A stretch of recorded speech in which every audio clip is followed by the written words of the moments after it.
Sillasmesas.es, tu tienda de muebles para hostelería. Venta online de todo tipo de mobiliario hostelero de gran calidad con las mejores ofertas solo para profesionales. Mesas, sillas y toda una amplia gama de muebles para restaurantes, bares, hoteles, comedores, terrazas y mucho más. Sillasmesas.es, calidad y variedad al mejor precio. Y ahora consigue un 5% de descuento adicional si dices que llamas de nuestra parte o aplicando el código promocional MIJASCOM en tu compra online. Lugares, historias y personajes que desde tiempos remotos han dado que hablar. Se ha escrito mucho y se ha representado mucho a través de obras culturales, cinematográficas y de relatos, incluso a través de los propios testimonios. Esta mezcolanza va a dividir dos asuntos, dos temas que esta noche queremos abordar en Origen. En primer lugar, vamos a viajar a nuestro país, a una zona muy concreta. En ella se han gestado no pocos relatos y crónicas que hablan precisamente de lo extraño, de lo imposible. Un área titulada bajo un nombre como el Triángulo del Silencio. Y en esa zona concreta del Levante español han sucedido no pocos episodios dignos de ser contados y precisamente queremos poner la lupa sobre esa región concreta de nuestro viejo país. Y además, en la sección La Butaca Oscura, vamos a posicionarnos delante de un largometraje ampliamente conocido por todos, un gran clásico del cine de terror, Michael Myers, Halloween, un asesino en serie terrorífico, desprovisto de alma, que para muchos esconde una cara B. ¿Qué es lo que vamos a conocer? Quizá la historia que inspiró a Michael Myers, la figura terrorífica de este asesino psicópata y prácticamente demoníaco que veíamos en la gran pantalla y que hemos visto en una serie de sucesivas películas, nace precisamente de un personaje concreto,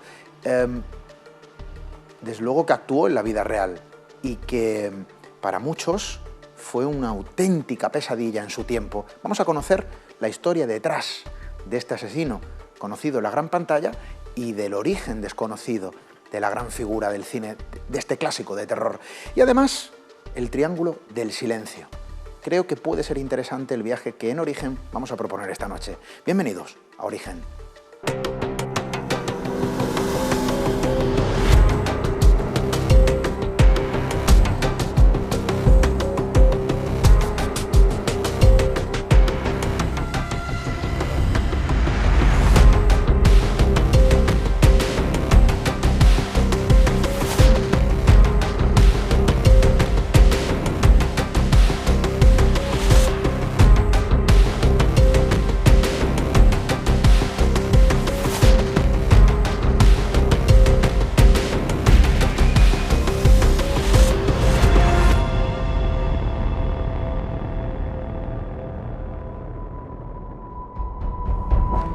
Y fue en 1978 cuando un gran asesino en serie, ahora convertido en un clásico del cine de terror, se posicionaba ante la gran pantalla, ante la mirada atónita de los espectadores que acudían al cine a pasar un rato de fuertes emociones.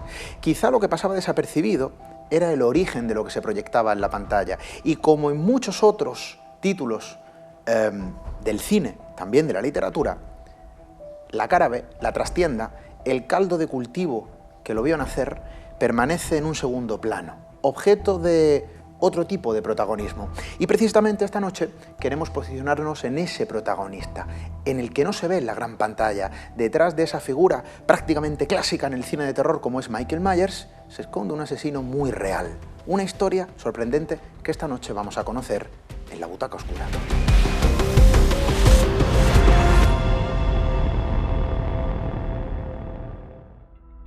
Hola Esteban y hola oyentes y familia de Origen, ¿qué tal estáis? Me presento, soy Johnny BL y sed bienvenidos a Butaca Oscura. Ya sabéis, ese rinconcito, ese huequito que me cede el programa Origen y donde puedo hablaros libremente y sin tapujos de cine de terror y no solamente de películas, sino de esas contrahistorias o de ese metauniverso que nos esconden las películas y que quizá de vez en cuando nos sean indiferentes o nos sean ajenos, pero que cuando yo os los desvele, pues la próxima vez que veáis esas películas, esas cintas, las veréis con otros ojos.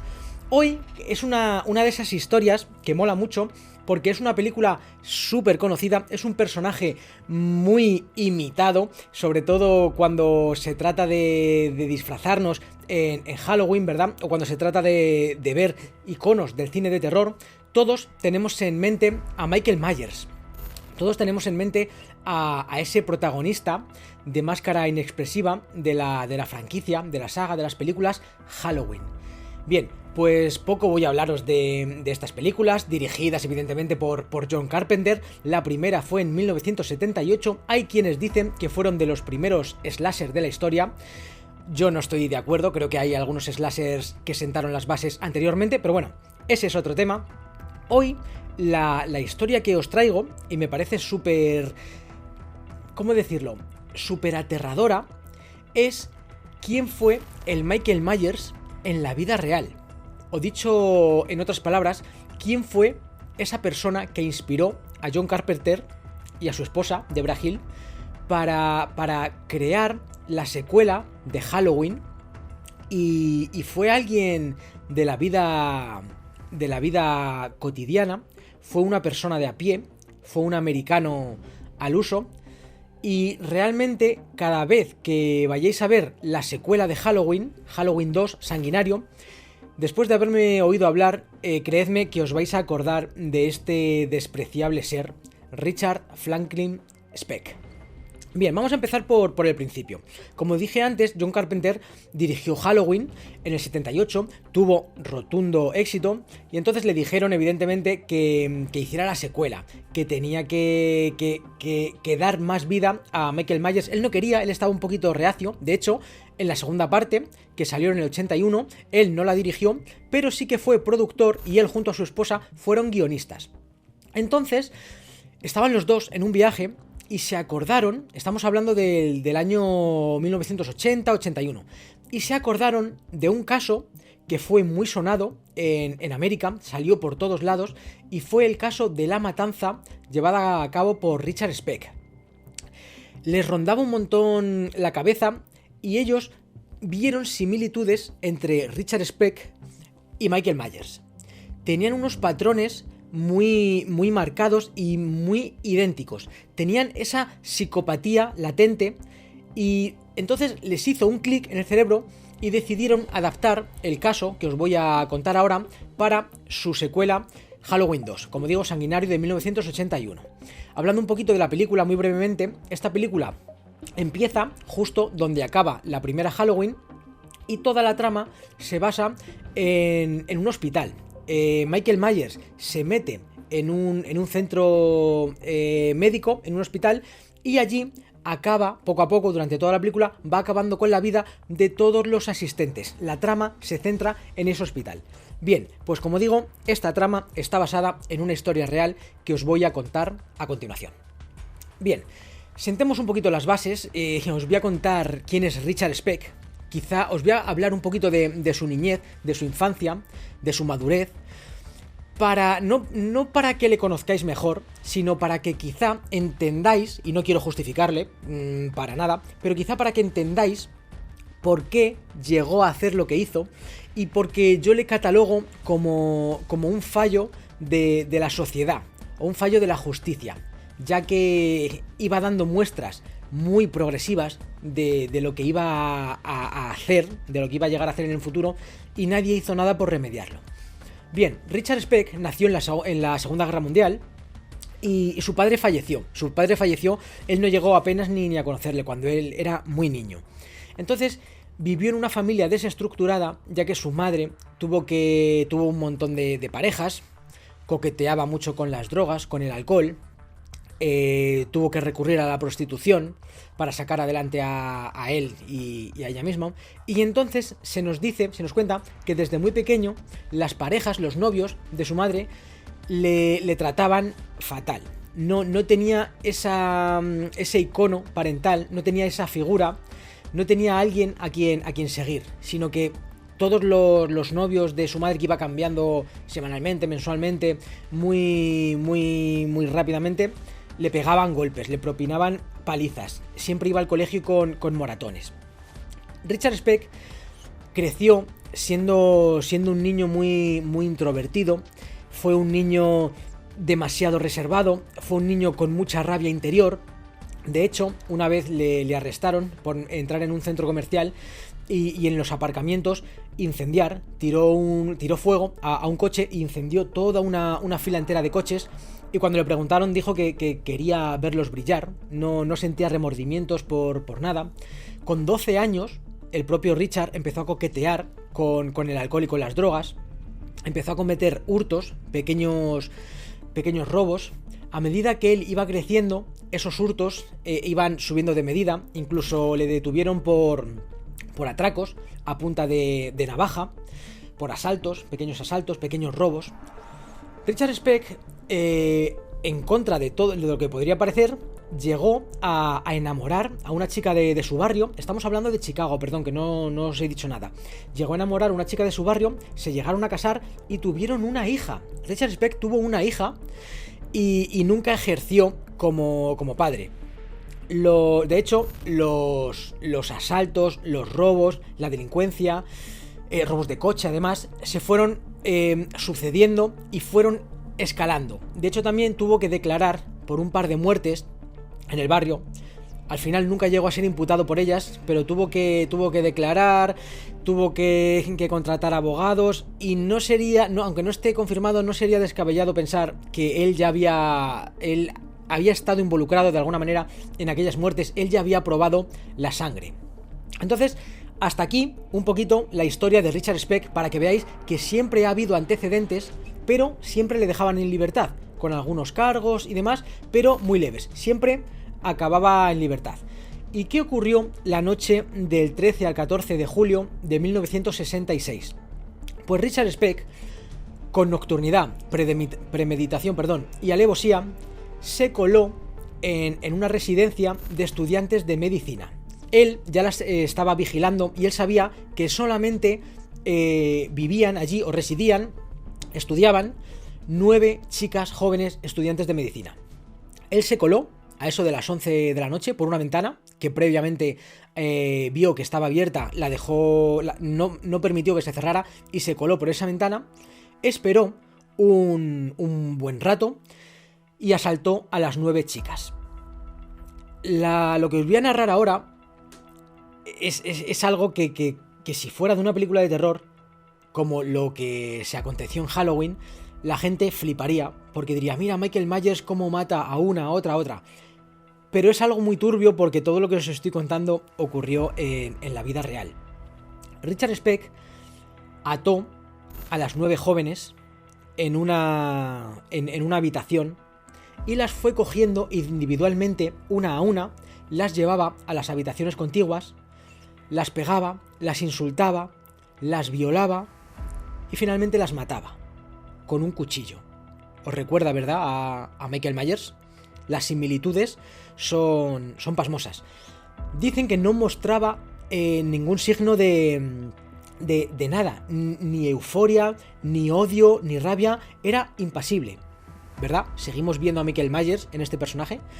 Bien, pues en intervalos de más o menos media hora, 45 minutos, cogía a una chica, las hacía lo que le venía en gana y las mataba y las ataba, luego las amordazaba y las tiraba a un lado de la habitación. Pasaba media hora, 45 minutos y repetía el proceso con otra chica y la amontonaba en el cuarto, y así con otra, y así con otra. Imaginaos por un momento lo que se debería sentir esas chicas en la habitación contigua escuchándolo todo. Por suerte, como os he dicho, residían en esa residencia 9 chicas, pero solamente hubo 8 asesinatos. Eso es porque una de ellas, Corazón Amourao, una joven estudiante de medicina, consiguió escaparse de sus ataduras y se metió debajo de la cama. Entonces ella, fijaos el trauma que debe ser estar aguantando toda la noche y viendo como ese canalla cogía a cada una de sus compañeras y se las llevaba a la habitación contigua para acabar con ellas, previamente habiéndolas violado y golpeado. Amourao tuvo luego que ir a psicólogos, tuvo muchos trastornos, tuvo muchos problemas porque se sentía culpable. Ella estaba impotente debajo de la cama y no pudo ayudar a sus compañeras. Pero finalmente entendió que si hubiera hecho algo, pues aquella noche en vez de 8 víctimas hubieran sido 9. Finalmente Richard Speck acabó exhausto y cuando llegó el día, corazón amourao, escapó. Pudo ir a la policía, hicieron un retrato robot y un vagabundo de la zona le reconoció, así que rápidamente le detuvieron después de aquella matanza. Los policías y los sanitarios, los periodistas que entraron en aquella residencia, dijeron que no habían visto nada tan horrible en toda su vida. Esos 9 cuerpos maltratados, muertos, acumulados ahí en una habitación, era una historia dantesca, digna de las películas de Halloween. Y esta es la intrahistoria que a John Carpenter y a su mujer les dio la idea para hacer la secuela de Halloween 2 Sanguinario. Si os queréis preguntar qué pasó con Richard Speck, pues bueno, es una larga historia porque luego tiene mucho que contar. Pero bueno, a grandes rasgos deciros que le condenaron a la pena capital, a la pena de muerte. Finalmente no se llegó a cumplir y pasó toda su vida en la cárcel. Intentó rebajas de pena, intentó por todos los medios decir que estaba enajenado, que estaba loco, que no sabía lo que hacía, pero la frialdad con la que atacó durante 7, 8, 9 horas, ese cuchillo, solamente con un mismo cuchillo las cosía a puñaladas, la manera de actuar sirvieron para saber que aquello no era enajenación, sino una psicopatía y un problema mayor, que era un odio irracional a las mujeres. Entonces, bueno, finalmente Richard Speck falleció por un paro cardíaco a los 71 años en la cárcel, aunque como ya digo esta es otra historia, pero bueno, ya que estoy os la termino de contar. Y hay un vídeo en YouTube que se le puede ver a un Richard Speck súper deteriorado, gordo, comido por las drogas, vestido con lencería femenina y con otro preso, en el que se ríen, en el que confiesa de su propia boca cómo mató a todas esas mujeres y en el que luego se le ve cómo le practica una felación al compañero que sale en cámara. Está por ahí, está por internet, si os interesa, aunque ya digo que es algo muy crudo. Este personaje es un personaje muy turbio, pero bueno, quería traeros esta historia y que cada vez que veáis a Michael Myers y que penséis qué malo es, Michael Myers qué grotesco es, qué dañino, qué personaje más repulsivo, pues pensad que hay alguien más repulsivo todavía que dio vida en un momento al personaje de Michael Myers. Me despido de todos vosotros, espero no haberos aburrido, espero haberos enseñado algo nuevo y seguid con el programa de Origen. Y nada, me despido hasta la semana que viene y hasta entonces no os olvidéis de cerrar bien la puerta antes de iros a acostar, amigos, pues nunca se sabe lo que pueda haber en el otro lado.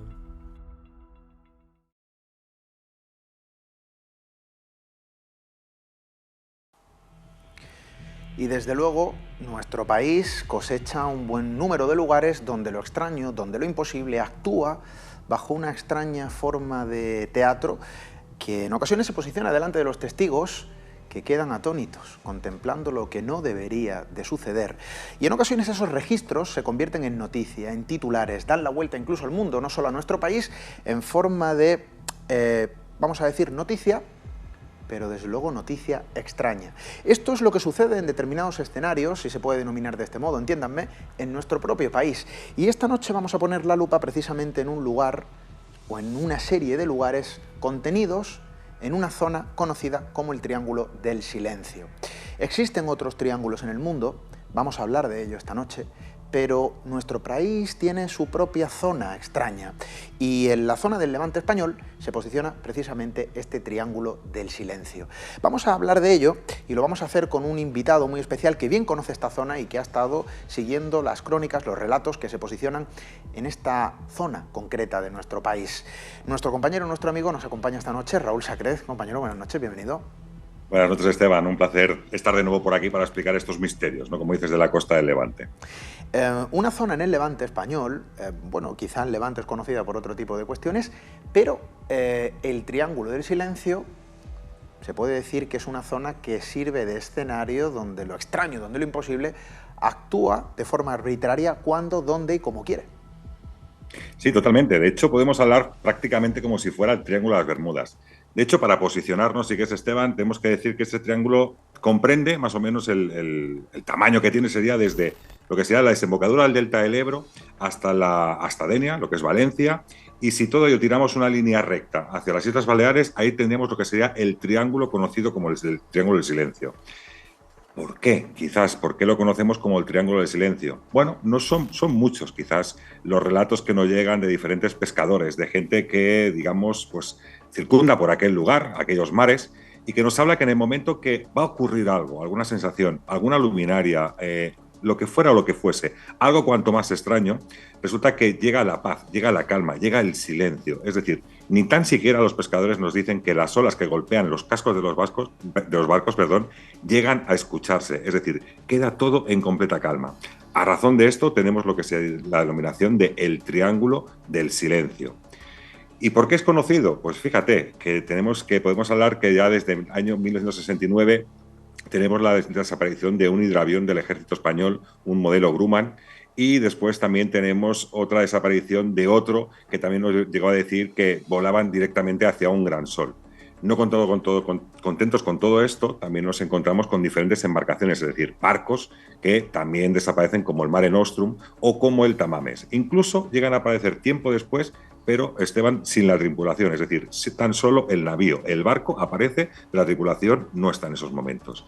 Y de hecho, fíjate que tenemos que en el mes de mayo del 16 también se perdió la pista de una última embarcación. Vamos a empezar por el principio, Raúl, porque compartirás conmigo una opinión y estoy seguro que nuestros amigos más aférrimos establecen esa idea también en determinados lugares, ¿no? Existen rincones, no solo en nuestro país, sino prácticamente en cualquier lugar del mundo, con una atmósfera especial, envueltos en un ambiente distinto y diferente, ¿no?, al resto. Allí donde sucede lo extraño, allí donde sucede lo imposible, de alguna manera se relatan determinadas crónicas y relatos muy antiguos, no es algo nuevo, pese a que haya crónicas más o menos contemporáneas, ¿no? Entonces vamos a empezar por el principio, porque estamos hablando de que el Triángulo del Silencio, ya en la antigüedad, quizá los antiguos pobladores lo señalaban como un lugar distinto y especial. De hecho es así, fíjate que tenemos datos incluso de los propios fenicios. Incluso te diría que lo que es la representación de la Virgen que tenemos, bueno, la Virgen no, la deidad en este caso, que sería Tanit, todavía representa un islote que es la isla de Esvedra, donde se dice incluso que era la morada donde, digamos, esta diosa, digamos, tenía una vivencia allí, ¿no?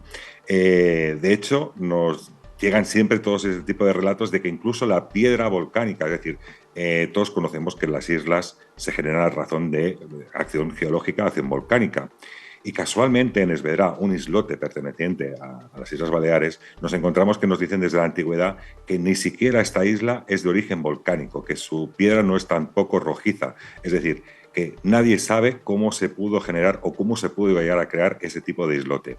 A todo esto, claro, lo que bien decías, Esteban, son las aberraciones geomagnéticas que ocurren en cada lugar. Como bien has dicho, hace mucha referencia al Triángulo de las Bermudas, ¿no?, para que la gente se pueda poner un poco en antecedentes. Desapariciones de barcos, desapariciones de embarcaciones, y todo ello suma pues esa cantidad de efecto, no sé si decirlo científico de alguna forma, que nos podría explicar este tipo de aberraciones geomagnéticas con la profundidad del mar, bien también con lo que sería pues la capa de la atmósfera, que hace un convenio, hace como una especie como de junta, que la cual lo que hace es tener esas fallas geomagnéticas.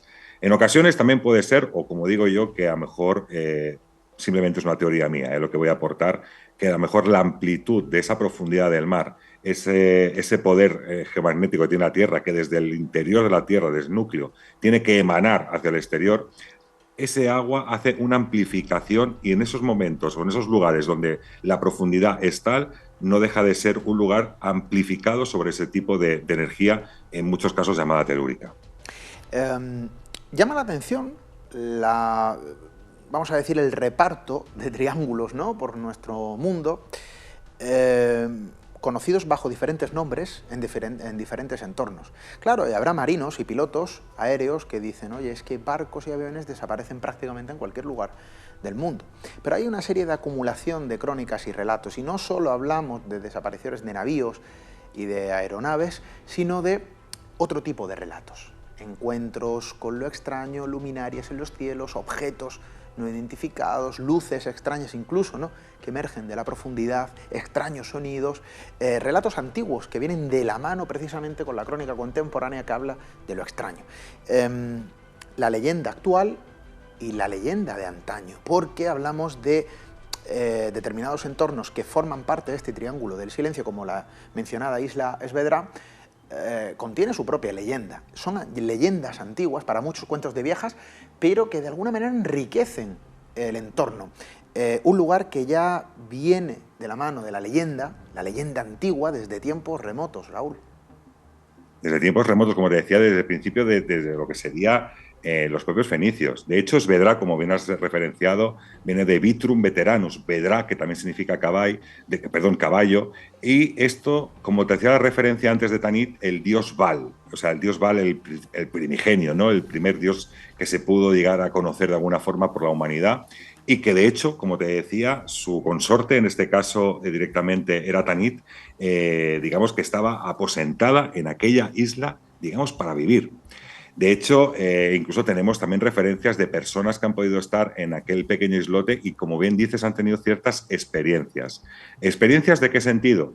Pues desde luces, desde supuestamente deidades de alguna forma que son luminosas, es decir, como figuras femeninas o masculinas que emiten mucha luz y que están como bailando, como danzando en aquel lugar, e incluso leyendas, como tú bien conoces, Esteban, de que el momento que alguien, digamos, llega hasta la cumbre de Esvedra, también cambiará de sexo. Desde la antigüedad, como digo, desde los propios fenicios, tenemos esas historias que nos hablan de un lugar mágico, cuanto más, incluso te diría que morada de los dioses, en este caso con Tanit. Morada de los dioses o no, hablamos de un escenario donde, insisto, porque esta palabra va a figurar en varias ocasiones esta noche, ¿no?, donde habita lo extraño. Luminarias que se posicionan ante la mirada atónita de los pescadores, de viajeros que circundan la zona, ya no solo de ovnis, el típico objeto volador no identificado, descrito por no pocas personas en muchísimas zonas de nuestro mundo. Aquí estamos hablando incluso, bajo los relatos contados por algunos testimonios, de luces en las profundidades que en ocasiones emergen a la superficie. Historias extrañas que, desde luego, bueno, suponen un auténtico desafío, ¿no?, para quien quiera acercarse, ¿no?, a su extraño relato.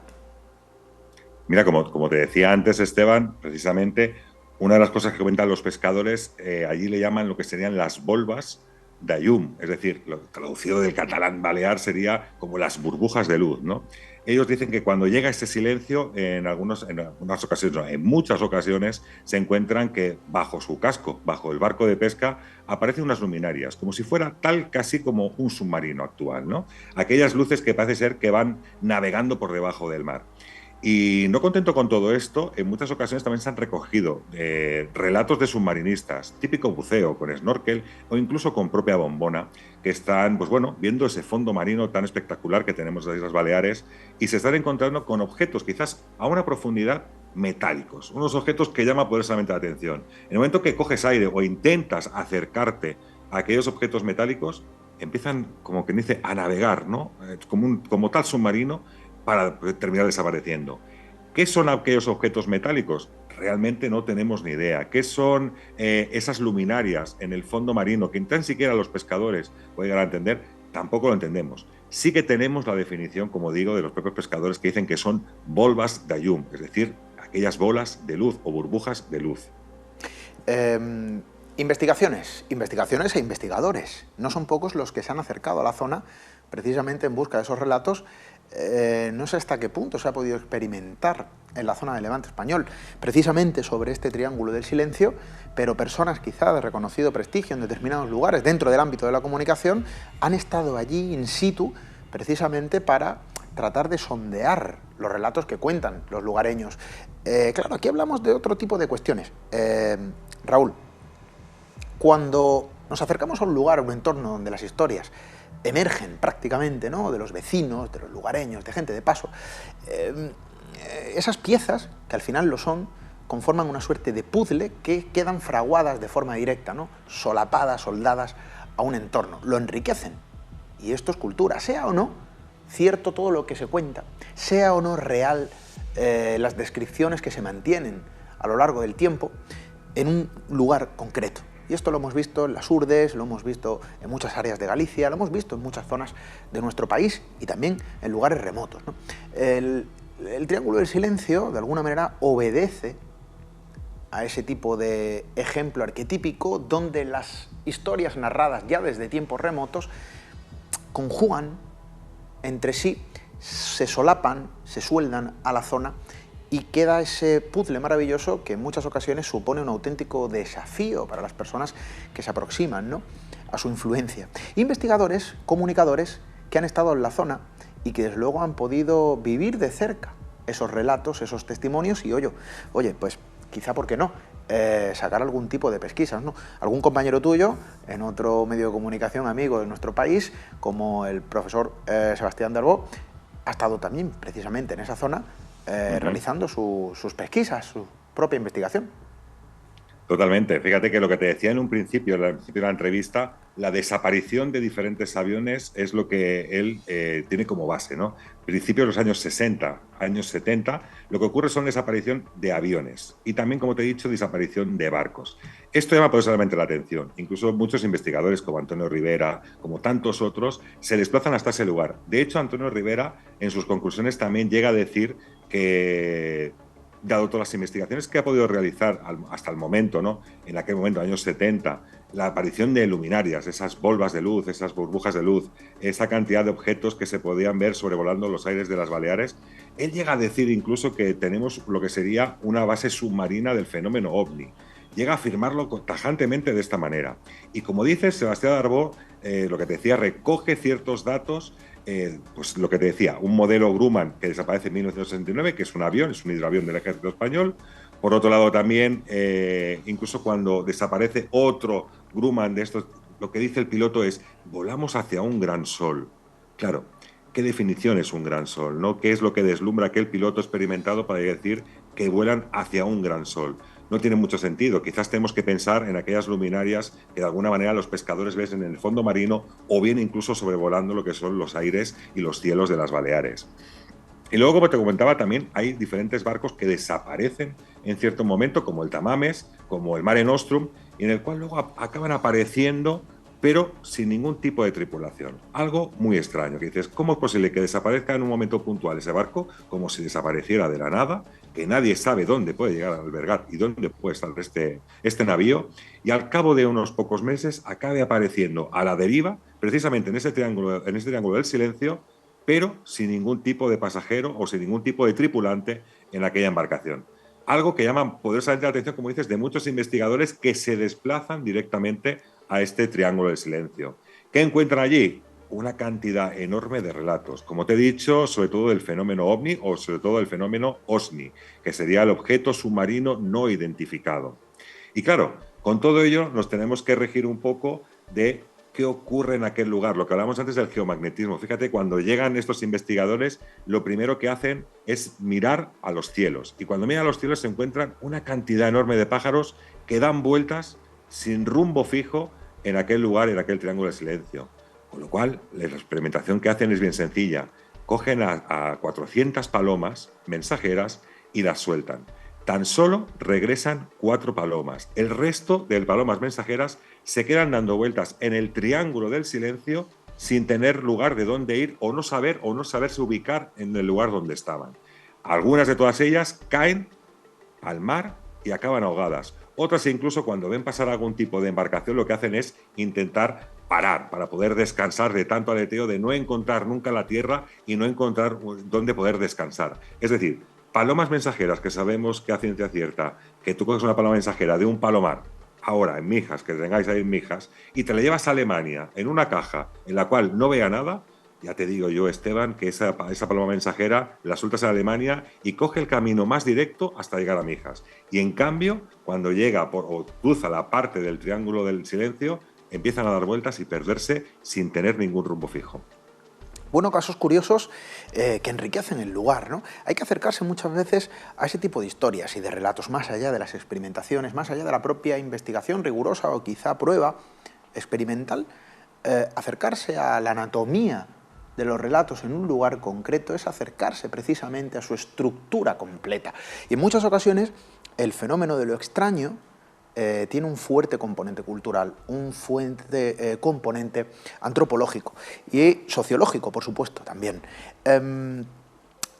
Raúl, en este lugar, en este entorno, hemos mencionado, ¿no?, algunas desapariciones, quizá la más sonada en nuestro país, la que tuvo más repercusión, la que ocupó portadas en la prensa y que quizá a día de hoy es la que goza de más popularidad bajo el nombre de un caso, el caso Manises.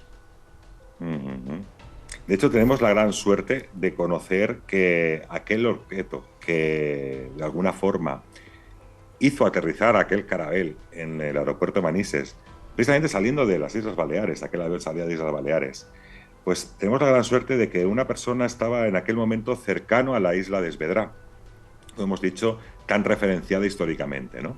Y lo que se encuentra es que desde el fondo marino, desde el fondo balear, emerge una gran bola de luz, una especie como de nave que llega a fotografiar y que acto seguido, poco tiempo después, es cuando ocurre el caso Manises. Es decir, aquel objeto que intercede en la trayectoria que tiene aquel carabel que hace el aterrizaje de emergencia en Manises. Recordemos todos aquellas conversaciones entre torre de control y lo que sería el comandante del avión, que están diciendo me está persiguiendo una luminaria, me persigue un objeto, parece que juega conmigo, se acerca, se aleja y coge tanto miedo que la decisión que toma es aterrizar de emergencia directamente en Manises. No contento con todo ello, no solamente lo llegan a ver los pasajeros, no solamente llegan a ver esa luminaria, lo que son el piloto, sino que también los observadores del aeropuerto de Manises llegan a visualizar aquel objeto cómo continúa jugueteando, podemos llamarlo así, porque en ningún caso hubo peligro, pongamos así, cómo juguetea incluso hasta en el propio aterrizaje, es decir, aquel objeto persigue aquel carabel directamente hasta lo que sería la pista de aterrizaje de Manises. Con lo cual nos encontramos que ese fenómeno tiene un inicio, y ese inicio es, gracias a unas fotografías luego retiradas por el ejército, unas fotografías de que aquel objeto sale del mar Balear, salen desde el mar para interceder en lo que sería este carabel. Y claro, tenemos algunas fotografías, hemos tenido algunas que salieron publicadas además en los diarios de Baleares, y sabemos perfectamente que, dado la fecha, coincide perfectamente con el avistamiento y con este aterrizaje de emergencia. Así que tenemos que un objeto que en un primer momento estaba sumergido bajo las aguas del mar Balear, nos encontramos que fue el causante directamente de aquel aterrizaje de emergencia. Bueno, una pieza más que se une a este entramado de piezas que forman este puzzle, ¿no?, llamado el Triángulo del Silencio, el área del silencio, la zona del silencio español. Cuando hablamos de silencio, en ocasiones también va irrumpido por sonidos extraños, ¿no? Y esto lo describías a través de la voz de los propios pescadores que escuchan sonidos extraños en esta zona. Casos, Raúl, que desde luego también sorprenden. Un protagonista, Paco, y un objeto, quizá no tan extraño, una bomba, ¿no?, pero también es un caso curioso que se condensa dentro de las áreas del Triángulo del Silencio. Sí, la verdad que fíjate que ese es un caso que a mí me llamó poderosamente la atención. Fíjate que cuando empecé la investigación con el tema balear, es cierto que donde le ocurre esto a Paco, conocido como Paco el de la bomba, que ahora explicaremos el porqué, el Paco de la bomba, es prácticamente colindante a lo que sería, digamos, ese mar Balear, ¿no?, ese Triángulo del Silencio. Es curioso porque él se hace conocido, Francisco Simoyors se hace conocido perfectamente porque hubo un momento que hubo una colisión entre dos aviones americanos, los cuales portaban bombas nucleares que acabaron cayendo incluso en las costas de Almería.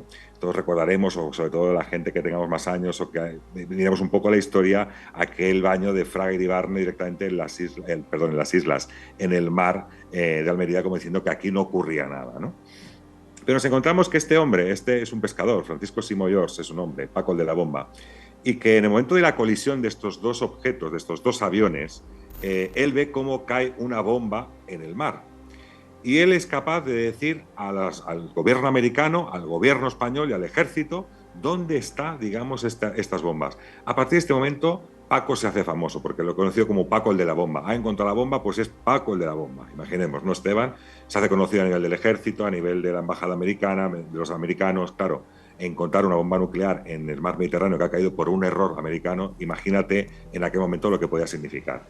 Bueno, pues tiempo después, prácticamente un año después de que ocurra, digamos, este acontecimiento, nos tenemos que ir prácticamente al 12 de octubre de 1969, unos años después de que ocurriera este acontecimiento de la bomba americana. Nos encontramos que Paco sale a faenar con su barco llamado Agustín y Rosa, que más o menos, para que te hagas una idea, tiene unas 70 toneladas, unos 20 metros de eslora, para que nos hagamos una idea. Y sale a faenar, sale a pescar como tantas mañanas. Y delante del Cabo Cope, se encuentra que al tirar sus redes algo se engancha en aquellas redes. Lo curioso es que lo que se engancha empieza a arrastrar el barco de 70 toneladas hacia las costas de Argelia, justo al contrario de donde quería ir Paco. Paco en aquel momento dice, bueno, no sé qué está pasando aquí, pone los motores de este Agustín y Rosa a toda máquina, es decir, al máximo. Pero pese al esfuerzo de Paco y de los motores de Agustín y Rosa, aquel barco sigue avanzando hacia las costas de Argelia. Es decir, lo que había pescado estaba arrastrando mucho más allá de que sería el barco. Bueno, asustado ya y con miedo, pensando de qué he podido enganchar, puede ser un submarino americano, puede ser un submarino español, no sabemos qué es lo que puede ser, él se pone en contacto con el ejército, además, como te he dicho antes, era conocido, ¿no? Él llama, oye, soy Paco, me pasa esto, que he enganchado algo en redes y me está arrastrando hasta lo que serían las costas de Argelia y no hay forma de desengancharlo. Bueno, no te preocupes, Paco, ahora mandamos para allá. Y bueno, llega un helicóptero, es lo primero que se persona en el barco de Paco, en el cual bajan unos cuantos militares para saber qué es lo que estaba ocurriendo. Sale un submarino de la Armada Española, sale un dragaminas y salen diferentes barcos, digamos, para tener ese encuentro con el supuesto objeto que podía ser, ¿no?, que arrastraba aquel barco de Paco. Bueno, los destructores prácticamente se ponen a la altura de lo que sería ese objeto conforme va tirando de las propias redes, y lo que se dan cuenta es de la profundidad en la cual están las redes. Una profundidad tal que es imposible que un submarino de la época llegara a tener esa capacidad tecnológica para sumergirse de tal forma, ¿no? Algo que llama pues la atención. Dice, bueno, aunque fuera un submarino americano, no tiene sentido, porque si es un submarino americano, tiene más profundidad de la permitida de la presión que puede llegar a ejercer el mar, ¿no? Algo que llama mucho la atención. Bueno, pues aquellas dragaminas, aquel submarino empiezan a investigar y sobre todo a posicionarse en la vertical del supuesto objeto. En el momento que ese objeto se siente de alguna forma amenazado por esta cantidad de barcos, esos dragaminas, esos destructores, y sobre todo por un submarino que, digamos, iba prácticamente a cola de este objeto, como si de alguna forma, imagínate, Esteban, como si se sacaran unas tijeras enormes y se pudieran cortar aquellos cabos tan grandes que sustentan aquellas redes de pesca, como si fuera mantequilla, cortaron aquellos cabos tan enormes para poder soltarse. Aquel objeto se soltó, desapareció y nunca más se supo. Eso sí, el ejército, sobre todo español, le dijo, Paco, ahora cuando volvamos a puerto entendamos que hay bastante prensa, que han visto el movimiento de los destructores, de los dragaminas, de los submarinos, de helicópteros, largo, etcétera. Sobre todo no comentes, Paco, nada de todo esto, de lo que ha podido ocurrir, simplemente pues que han sido unas maniobras y que has tenido algún problemilla y que te hemos echado una mano porque eres tú, porque eres Paco y ya está. Y el hombre, cuando llegó a puerto, tuvo a bien el hecho de no comentar nada, pero sí que es verdad que poco tiempo después, yo creo que aquella sensación de impotencia, de decir, bueno, pero ¿qué fue lo que pasó? Que es que nadie me está dando ningún tipo de respuesta, llega a comentar, llega a divulgar de alguna forma y explicar su caso. Hoy en día Paco falleció hace ya unos años, pero la verdad es que todavía incluso se guardan algunas entrevistas en las cuales él explica de su propia voz aquella experiencia que tuvo en aquel, te diría, prácticamente colindante a ese triángulo del silencio. Un objeto cuanto más capaz de arrastrar un barco de 20 metros de eslora de 70 toneladas y que, pese a los motores a todo trapo, aún seguía arrastrándolo.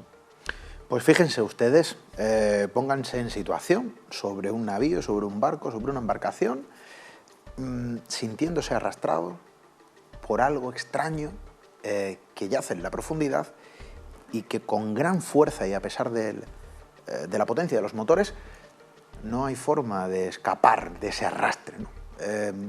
Bueno, cuanto menos la experiencia es terrorífica, y estamos hablando de realidad, ¿eh? Que si yo me subo en un barco y eso empieza a ser arrastrado por un objeto desconocido, os aseguro que el primero que se asusta soy yo. Lo cierto es que hay muchos relatos que se cuentan alrededor del Triángulo del Silencio, Raúl, que establecen un paralelismo con otro tipo de crónicas. Esas luces que emergen de las profundidades, que prácticamente se pierden en el infinito, que tienen capacidad de sumergirse en el agua y también capacidad, ¿no?, de establecer esa, vamos a decir, ese tránsito aéreo, ese paso aéreo, perderse prácticamente en el firmamento, ¿no?, en las alturas.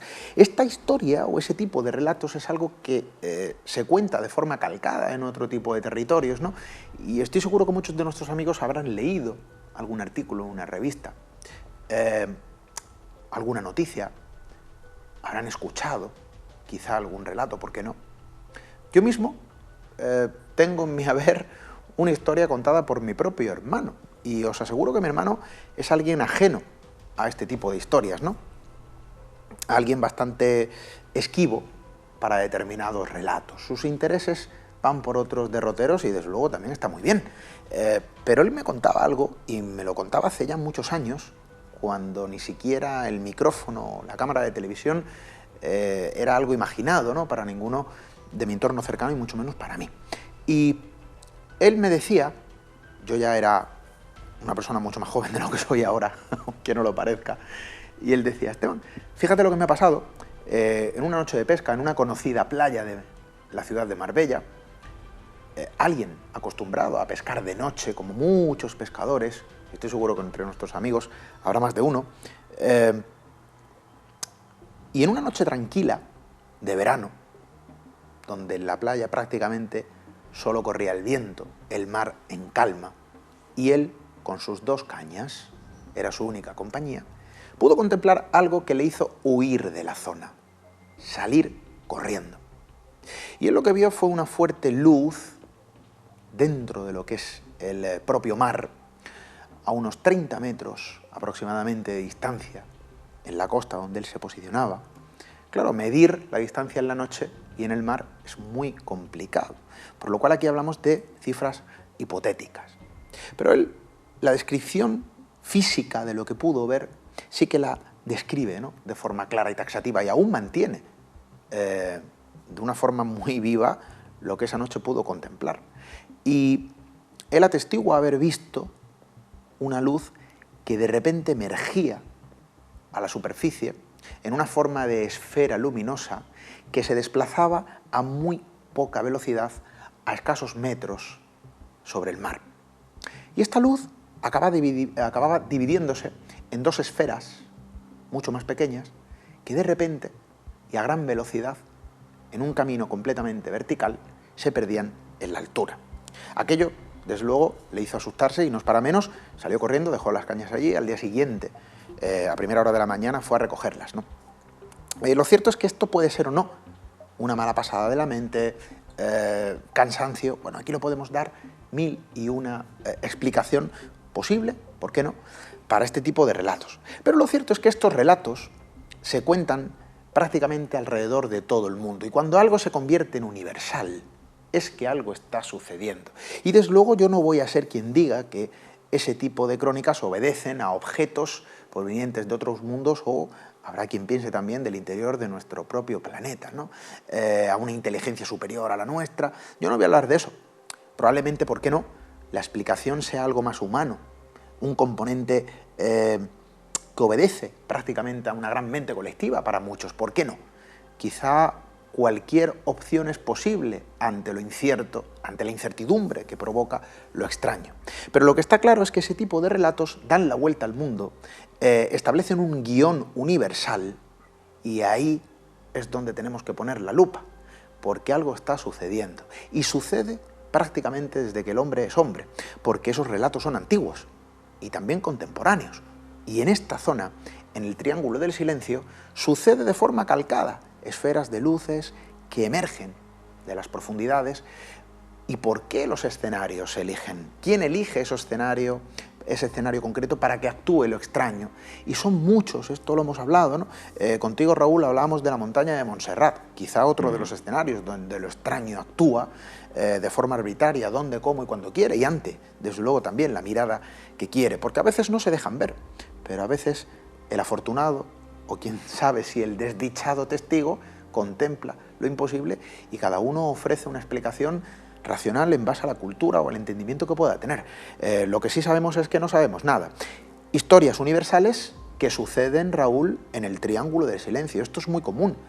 Luces que emergen, ¿no?, de las profundidades, que sobrevuelan la zona. Es que estamos hablando de un fenómeno universal.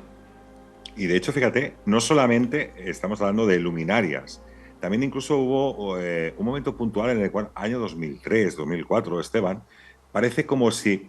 La explicación más certera para que la gente lo pueda entender es como si alguien golpeara por debajo del mar con un gran martillo en algo metálico. Un golpe atronador que incluso se podía escuchar en superficie, es decir, fuera del agua. Muchas personas, como por ejemplo Pere Carbonet, que fue campeón de España de pesca submarina, o Josep Amengual, que también era campeón de pesca submarina con apnea, afirmaban que sobre las 11 hasta la 1 de la mañana escuchaban esta serie de golpes. Unos golpes que no tenían ninguna procedencia. Estamos hablando de dos personas que se pasaban el día entero entrenando y pescando para ser campeones de España. O sea, no hablamos tampoco de personas que digan es que se ha pegado un bañito y en un momento dado ha escuchado un sonido, ¿no? Personas que están acostumbradas a bañarse en el mar, a sumergirse en el mar y encontrarse lo que tienen que encontrarse. Y es curioso porque además los propios pescadores también relataban que llegaban a escuchar aquellos golpes, aquellos mazazos, aquellos golpes metálicos, incluso fuera del agua. Que incluso cuando tenían que echar aquellas redes, sabiendo que había bancos de peces, veían como en el momento que aquel golpe impactaba de alguna forma, vaya usted a saber dónde, aquellos bancos de peces desaparecían, corrían, se espantaban, no sabían qué es lo que está pasando y se quedaban sin pesca muchas veces estos pescadores por culpa de estos sonidos bajo el mar. Que de hecho incluso pudo registrarlos también Pedro Amorós, otro investigador, pudo registrar aquellos sonidos año 2003-2004. Hubo luego una explicación más o menos científica, podemos llamar así, que nos decía que podía ser el paso de la ballena común hacia las costas italianas y que aquella especie como de golpeteo metálico podía ser como un llamamiento o la forma de comunicarse de estas ballenas. Pero sí que es verdad que si es eso, ocurrió en un momento puntual. Y hago otra vez la referencia, ¿no? Antonio Rivera, que siempre nos comentaba o siempre decía que la suposición de aquellos objetos voladores no identificados o aquellas luminarias tenían como una base submarina en aquel mar tan profundo de las Baleares. Elementos que componen este lugar interesante, bellísimo desde luego donde los haya, ¿eh? La isla de Esvedra como icono de la zona es un lugar hermoso y que no me extraña que los antiguos pobladores ya lo señalaran como un lugar especial y mágico, porque lo es. Pero lo cierto es que a su alrededor ocurren cosas o presumiblemente se cuentan cosas. Señales, sonidos que no solo perciben las personas, en algunos casos, que circundan el área y la zona, quizá también aludidos, ¿no?, a señales de radiofrecuencia y una posible base, BA7 se llama por aquí. Oye, ¿qué es lo que se cuenta de esto? Bueno, lo de BA7 fue en plena investigación. Imagínate, cuando empiezas a recoger tal cantidad de casos sobre objetos voladores no identificados, cuanto más te resulta una extrañeza, ¿no? Sí que es verdad que tienes la correspondencia de aquel geomagnetismo, cuanto más diferente, y empiezas a hacer aquella investigación y ves sobre todo pues, esa cantidad de estudios o por lo menos de acontecimientos que nos hablan. Y claro, muy cercano, yo recordé una investigación que también se hizo sobre un EVA, que EVA es una estación de vigilancia aérea. Son estaciones las cuales, incluso con una procedencia o creación, incluso americana, cabe decir, pero que sobre todo el litoral mediterráneo tiene bastantes EVAs repartidos en el Mediterráneo. No tanto quizás en la parte, digamos, más peninsular, ¿no?, más interior de la propia península. Así que nos encontramos una correspondencia brutal a nivel de EVAs, que son estaciones que no paran de emitir radiofrecuencias, ¿no? En el momento que aquella radiofrecuencia, aquella onda rebota en cualquier objeto, vuelve y a partir de aquí se calcula, digamos, pues el tamaño, la longitud, la distancia, ese largo, etcétera. Señales de radar antiguas. Claro, yo en un momento dado, el primer pensamiento que dije, digo, bueno, claro, es que la costa mediterránea tiene repartidos EVAs por todas partes. Entonces, es posible que aquellas palomas mensajeras, aquellos radares de los aviones, de los barcos, que de alguna manera parece que se vuelven locos, quizás tenga una explicación científica a la cantidad de ondas de todos los EVAs repartido por lo que sería el Mediterráneo. Sí que es cierto que de alguna manera la repercusión o el alcance puede llegar a afectar de alguna forma. Pero claro, cuando yo me meto a investigar los EVAs, estas estaciones de vigilancia marítima, que en este caso es la de Puigmayor, en Baleares, nos encontramos también con ciertas experiencias cuanto más extrañas, sobre todo con el fenómeno OVNI. Es decir, yo recuerdo que EVA 3, que está aquí en Girona, es la experiencia que hubo de personal militar con un objeto volador no identificado, con los propios perros que se volvieron locos y luego vieron incluso un humanoide, pero me encuentro que en el EVA del Puigmayor las mismas circunstancias, es decir, objetos voladores no identificados que parece ser que de alguna manera son atraídos por esta especie de estaciones de vigilancia y cuanto más, lo que más estás encontrando, más que posiblemente vigilancia más normal de aviones que circundan todos los cielos españoles, lo que te encuentras en objetos voladores no identificados. Y de hecho, recuerdo la experiencia que decía un soldado que estaba allí, que decía que incluso por las noches él se ponía a leer el periódico porque realmente allí no ocurría nunca nada, ¿no? O sea, no saltaban alarmas ni nada por el estilo, nada que no estuviera previsto fuera del alcance. Y en un momento puntual parece ser que se empieza a detectar algo y, claro, aquel hombre leyendo el periódico como cada noche dice, bueno, ¿qué está pasando aquí? Y sale lo que se encuentra es un gran objeto prácticamente sobrevolando esta estación del Puigmayor. Algo que dices, bueno, es que tiene mucha similitud con diferentes EVAs. Así que no sabía decirte realmente si la correspondencia de estos EVAs, que no paran de emitir señales de onda, que de alguna manera hasta que no rebotan, no vuelven otra vez a la central para saber distancias, medidas y demás, o realmente el fenómeno ufológico que está tan patente en estos lugares tiene algo que ver. O si de alguna forma estas EVAs también corresponden, esta estación de vigilancia marítima, corresponden en cierta realidad con aviones experimentales en este caso, pero que eran desconocidos para los militares que estaban en aquel momento en los EVA. Cuanto más, es bastante misterioso, Esteban. Hipótesis, posibilidades, opciones, opinen ustedes, desde luego, para todos los gustos. Explicaciones las que queráis, todas las que quieran, y obviamente todas son respetables, pero lo cierto es que no sabemos absolutamente nada en cuanto al fenómeno de determinadas crónicas o relatos, siempre y cuando atendiendo a la voz del testigo, que cuenta en su absoluta verdad un episodio vivido, sin ningún tipo de explicación. Estas cosas pasan, no solo pasa aquí, en esta zona, en el Triángulo del Silencio, sino también en otro tipo de rincones. Lo extraño y quizá lo llamativo, y al menos para mí de forma personal, es que se posicionan o se concentran en muchas ocasiones en lugares muy concretos, como si un área concreta, como si un suelo estuviese, bueno, o bendecido o maldito, para quien lo quiera ver de este modo, donde lo extraño, donde lo imposible sucede de forma cíclica, en muchas cuestiones, compartiendo un guión universal con otros lugares remotos donde se describen los mismos episodios. El Triángulo del Silencio, y lo tengo aquí anotado, ¿no?, en sus extremos, Raúl, corrígeme si me equivoco, en una de las puntas se podría decir el peñón de Ifach en Calpe, en Alicante, la costa de Soler, al sur de Mallorca, y el islote Esvedra. Y quizá este lugar icónico, hermoso, maravilloso, para quien quiera contemplarlo, ¿no?, de cerca, y desde luego hay muchísimas fotografías en internet disponibles para poder verlo y visualizarlo, porque desde luego es un lugar mágico. Ya desde la antigüedad, lo hemos dicho al principio, ¿no?, incluso, por llamarlo de alguna manera,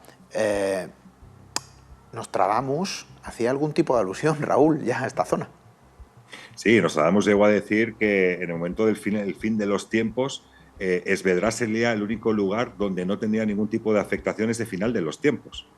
O sea, imaginemos Nostradamus llegar a decir esta especie de afirmación en referencia hacia el islote de Esvedra. Pero claro, como dices, es que hay un completo, Esteban. Mira, ahora haciendo referencia y recordando, ¿no?, este Esvedra, esta isla que nunca ha sido habitada. Sí que ha habido, por decirte algo, voy a rectificar, digamos, un retiro de un padre, el padre Francisco Palau y Quer, conocido como Padre Quer, entre 1854 y 1860. Bueno, es un retiro forzado, en algún caso, que la religión dice, lo sentimos, Padre Quer, pero debe usted tener cierta correspondencia en la solitud y en el acompañamiento en buscar a Dios, ¿no? Y se encuentra, en sus escritos nos encontramos con que él muchas veces afirma que, como te decía en un principio de la entrevista, una especie como de seres luminosos que parece ser que también bajaban de unas bolas de luz. Hablamos de 1854-1860, cuando todavía el fenómeno ovni supuestamente no estaba conocido como tal, como dicen, ¿no? A partir de la aparición de Roswell y largo etcétera, ¿no? Pero sí que es cierto que desde 1854-1860 ya conocemos escritos de unas especies de bolas de luz, aquellas volvas referenciadas también por los pescadores, de las cuales descienden unos seres de luz que parecen que bailan y que están danzando por aquella isla de Esvedra. Cuanto más es extraño, pero sí que es cierto, de alguna forma, que este padre Kerr lo que tiene a bien, bajo el criterio religioso y católico que tiene en aquel momento, corresponder esas apariciones con seres angelicales, seres enviados por Dios para que él los vea y que de alguna manera ese retiro sea de alguna forma efectivo y sea ese encuentro con Dios. Pero claro, eso lo tenemos en el 1854. Dios me manda estos ángeles luminosos que bajan en bolas de luz y que están por aquí danzando por la isla, acompañándome en mi retiro. Pero por otro lado, evidentemente, tenemos la correspondencia de aquellos pescadores de lo que conocemos hoy con el fenómeno ovni o OSNI, porque también yo entiendo que el padre Kerr decía que aquellas burbujas, aquellas luminarias salían del agua o bajaban también de los cielos para correspondencia con Dios. Pues bueno, bajo esa teología, bajo esa creencia, pero hoy en día tenemos muy claro, o por lo menos sabemos con las bolas de luz y también con la correspondencia al fenómeno ovni o OSNI, que posiblemente sean más allá de esa religiosidad que el padre Kerr en primer momento le pudo llegar a dar. El componente cultural, Raúl, esto lo hemos hablado en muchas ocasiones y lo hemos contado, ¿no?, con nuestros amigos, en nuestro programa amigo, ¿no?, en nuestro programa hermano El Misterio en Red, en esta casa, también en Origen. El componente cultural para explicar determinadas cuestiones que realmente desconocemos. Antiguamente, y esto lo hemos dicho ya anteriormente, insisto, una luminaria en un lugar concreto prácticamente era pues una aparición mariana. Era impuesta esa creencia. Era la única explicación posible en determinadas épocas y lugares de nuestra historia. Y lo cierto es que a día de hoy el componente cultural cambia y la explicación ahora obedece a algo quizá, bueno, más abierto para muchos, más lógico a nuestro parecer, más acorde a nuestro tiempo. Y lo cierto es que quizá la explicación es igual de disparatada, porque le damos ese componente cultural a la hora de tratar de aplicar el raciocinio para lo que no tiene raciocinio. Y directamente, cuando alguien contempla lo imposible, lo que nunca antes se ha contemplado, lo que realmente desafía a la lógica y a la comprensión, a nuestra propia tecnología, a nuestro conocimiento, basado en un falso conocimiento, porque pensamos en muchas ocasiones con demasiada valentía que lo conocemos todo, hasta que nos encontramos de frente con lo imposible, con el desafío, con la encrucijada, y ahí es donde nos vemos en la casilla de salida, de nuevo, ¿no? Con un golpe en la mesa, la vida nos pone, o les pone a los desdichados o afortunados testigos en determinados casos, en esa casilla de salida, donde tiene que aprender un nuevo concepto que antes no estaba, ¿no?, en la mente, en la comprensión, y se aplica, obviamente, el componente cultural, la explicación posible, acorde a lo que entendemos, a lo que conocemos, a nuestra cultura, a nuestra educación, quizá lo que hoy conocemos como ovnis y quizá lo que antaño se conocía como una aparición mariana, en el futuro sea otro tipo de explicación. Lo cierto es que, ¿por qué no? En el futuro quizá ya sea una respuesta certera.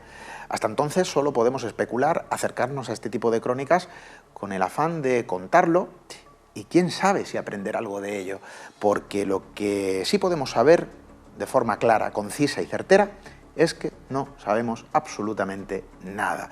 Y aquí, quizá como uno de los escenarios icónicos dentro de nuestro propio país, más conocidos, no lo sé si internacionalmente o no, son casi, corrígeme si me equivoco, Raúl, 12 triángulos alrededor, ¿no?, de nuestro mundo, 9, sí. 12 triángulos repartidos, el triángulo del diablo, el triángulo del silencio, el triángulo de las Bermudas, quizá como figura icónica dentro de estas zonas y áreas, donde los relatos y donde las historias comparten guión.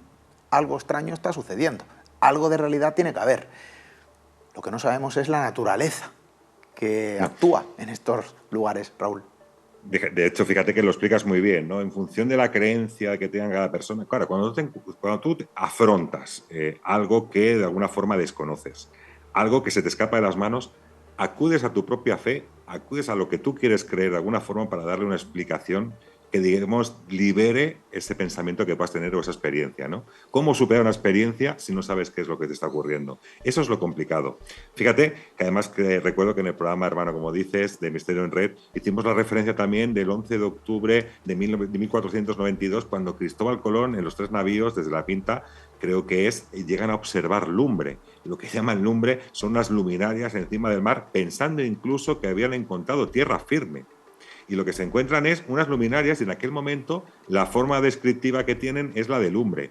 Y no hace mucho, fíjate, viendo también el posible reportaje que se habla de que Moisés pudo ser Moses también, ¿no? Un gran faraón egipcio, y que de alguna forma cuando sube a ese monte Sinaí, que se encuentra con Dios, hablamos de ese fuego, ¿no? Aquella luminaria, aquel fuego. También se dice que pudo ser también originado por esta clase de fenómenos, estas luminarias que de alguna manera corresponden, pero que en la antigüedad podían decirle, me está Dios hablando y es una luminaria, o en el caso incluso de Cristóbal Colón, estamos viendo lumbre porque estamos cerca de las costas. Es dar una explicación en función a lo que uno, digamos, cree o cree presuponer que está viendo, pero que la realidad es que el misterio siempre nos pilla por en medio. Y es maravilloso. Es maravilloso que ese tipo de cuestiones sigan existiendo, sean o no extrañas, sean o no con una explicación quizá más cercana o lógica o desafiante.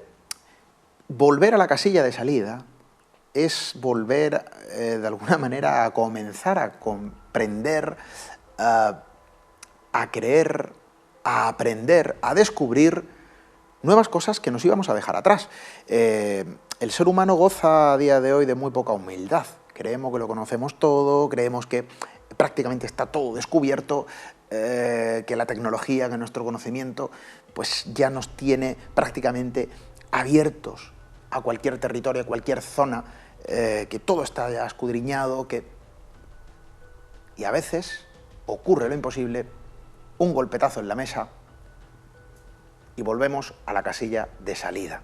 Es bueno volver a la casilla de salida, aunque sea a partir de una historia extraña que nos desafía con sus extrañas piezas. Y lo cierto es que hay que contarlo, porque está sucediendo, porque lleva sucediendo quizá demasiado tiempo. Yo lo hablaba con Joaquín Amenza, y esto también lo he comentado en alguna ocasión, hace unos años, compañero de Onda Regional, al que le mandamos un saludo, de un programa amigo, El Último Peldaño, y le decía, parece que los ovnis siguen su propio camino evolutivo. Cuando hablamos de ovni, hablamos de objeto volador no identificado. Es un fenómeno vivo y es un fenómeno que existe, desde luego. La naturaleza de estos es lo desconocido y por eso se llaman ovnis. Pero lo cierto es que se describen desde tiempos remotos, bajo las mismas descripciones, compartiendo un guión exacto a través del tiempo, que no ha cambiado pese a que nuestro conocimiento, pese a que nuestra cultura, pese a que nuestra propia tecnología va evolucionando a pasos agigantados.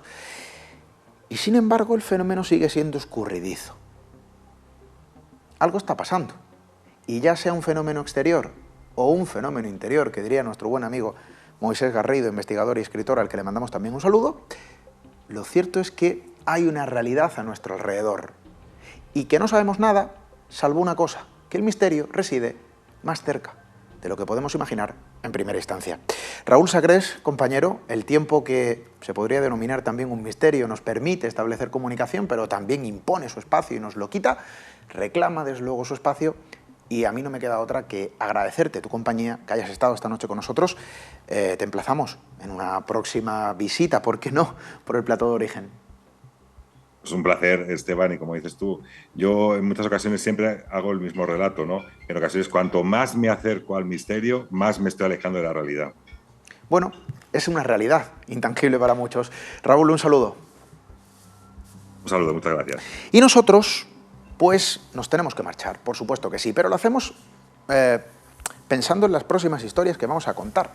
Hay algunas cosas que están preparadas, vamos a traer novedades, Algunos dirán, es que ya queda poco para finalizar la temporada. Bueno, estamos prácticamente a las puertas, 2 meses todavía de contenido y queremos aplicar nuevos contenidos, nuevas novedades para contar más historias, para aprender, para conocer y descubrir en vuestra compañía. Nosotros nos vamos, sí, pero con la misión de regresar con más historias que contar. Hasta dentro de 7 días, amigos.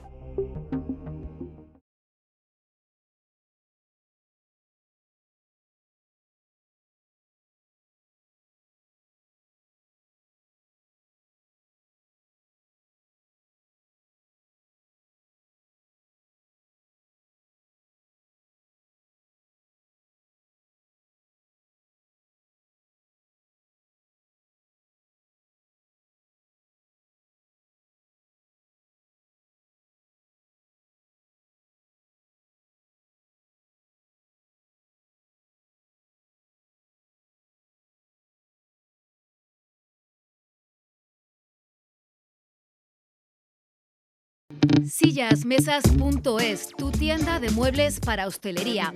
Venta online de todo tipo de mobiliario hostelero de gran calidad con las mejores ofertas solo para profesionales. Mesas, sillas y toda una amplia gama de muebles para restaurantes, bares, hoteles, comedores, terrazas y mucho más. Sillasmesas.es, calidad y variedad al mejor precio. Y ahora consigue un 5% de descuento adicional si dices que llamas de nuestra parte o aplicando el código promocional MIJASCOM en tu compra online.